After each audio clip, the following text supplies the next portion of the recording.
দুই দিনেরই দুনিয়াতে থাকবে কয়দিন প্রাণ, তবু কেন স্বার্থের জন্যে মানুষ হয় বেমান। যারে তুমি ভাবো আপন, তার তো নয় তোমায় প্রয়োজন।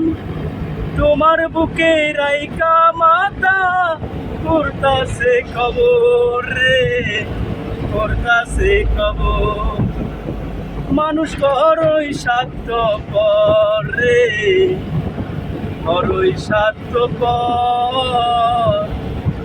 বুকের মাঝে জায়গা দিলে যতন কইরা ভাঙ্গে রে অন্তর। মানুষ বড়ই স্বার্থপর রে, বড়ই স্বার্থপর। বুকের মাঝে জায়গা দিলে যতন কইরা ভাঙ্গে রে অন্তর।